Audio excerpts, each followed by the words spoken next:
Deck Squad, how is everybody doing today?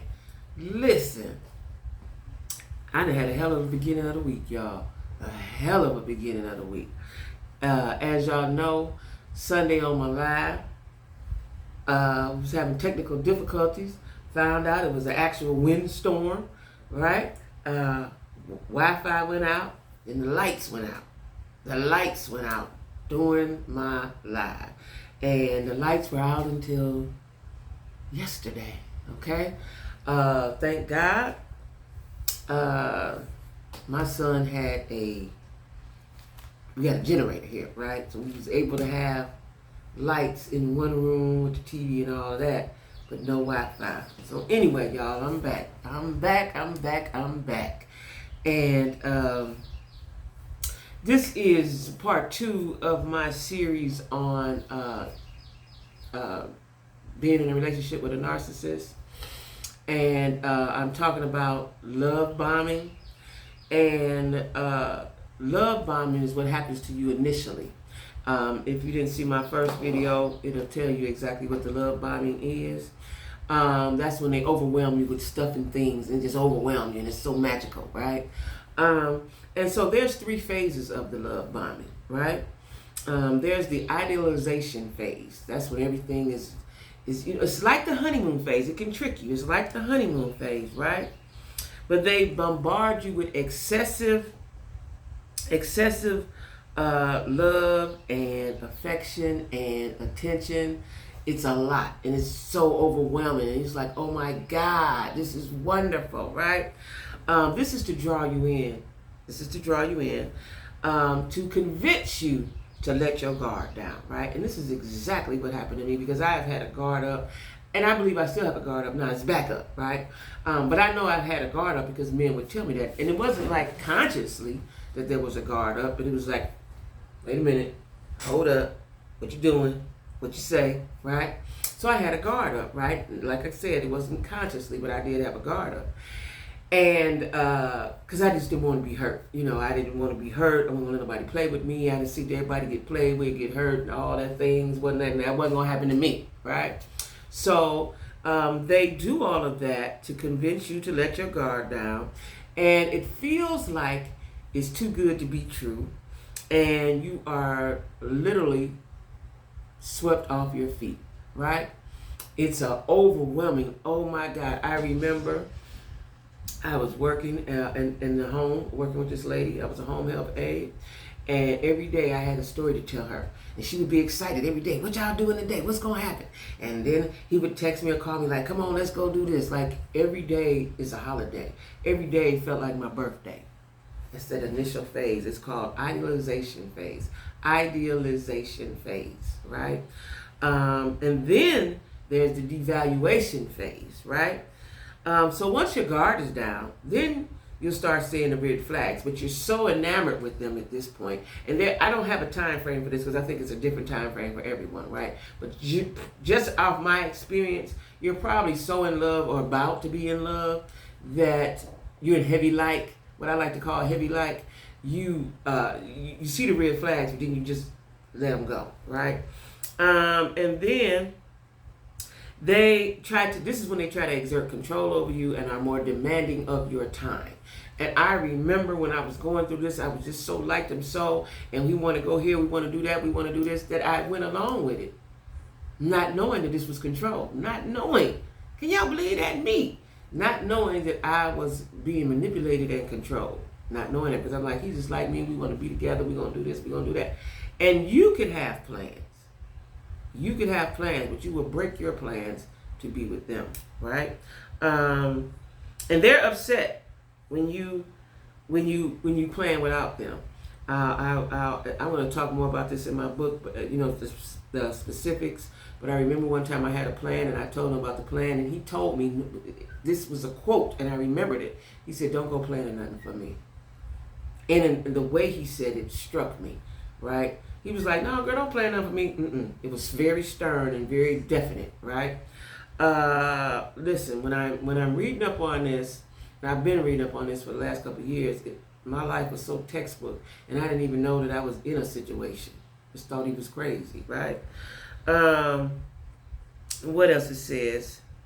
Oh, they may cut off access to your friends and family, right? Now, me being the person I am, I'm older. I was older and a little stronger than the average, so that didn't happen. That didn't happen, but I can see how it could easily happen with someone younger or someone not as strong as I, right? And then the gaslighting starts, making you think it's all you, making it think it's all you, and there's nothing wrong with their behavior. It's you, right? That I dealt with that for years until I realized it ain't me, it's you, right? They may, in my case, it didn't happen to me, but they may use fear and intimidation, and I can see that very easily. And I just believe that if he was a younger man, fear and intimidation would have played into it, and the fact that I had grown sons that was gorillas, because I think with me, he didn't look at the bigger picture. He didn't really look at the bigger picture because my oldest son was living in another state, and my younger son was still young. He was still in school. I think when we got together, he might have still been in junior high, right? So he didn't factor him in, right? And it didn't get really bad until my son got older and went off to college and all that stuff, right? And like I said, it can lead to physical violence. It didn't happen in my case, but it can lead to physical violence, right? Very easily, I can see that. And then there comes a phase called the discard phase. Now they're through with you. They blew you up, filled your head with all this stuff, and so everything is so wonderful. And then it's the you're not really worthy phase. And then it's the discard phase when they don't want you anymore. Now the games begin. They don't want you anymore, right? When you challenge them, they don't want anyone to challenge them. They want you to go along with the program, right? When you challenge them, when you talk about their behavior, they avoid accountability at all costs. And I remember early in my relationship, and we were gonna have he could never have a grown-up conversation about us, right? Like, why did you do this and why did you do that? And I could see the discomfort on his face, right? He could never he never took any accountability for anything he ever did. And I don't believe he ever said he was sorry. I can't remember, I don't want to lie, but I don't believe he did. And if he did, he would say it in jest. He didn't really mean it, right? And so then this is when they, if you're not cooperating, this is when they abandon the relationship. And me not knowing what I was in, of course you question things. Why did you do this? Why did that happen, right? And that's when the conflict began, right? And it leaves you confused, disoriented, and like you failed. And I remember thinking that all the time, like, how can I make it better? What did I do wrong? That's the place they put you in. What did I do wrong? And I'm telling you, I went through that for years. What did I do wrong? How can I make it better? That's the place that I was in. As unbelievable as it sounds to me today, that's the place that I was in. And when it ends, you might have conflicting emotions, which you do. And I still have them now. We've been separated 5 years, right? You're sad, you're angry, you're mad. It's like, I equate it to like death. There's 6 or 7 emotions when someone dies. Anger, guilt, it's all these emotions, right? I equated it to that. Right? The sadness, the anger. I was always in between sad and angry, right? And then what they do is they'll try, after you go through those emotions, then they'll try to come back. Mine did it as recently as recent, right?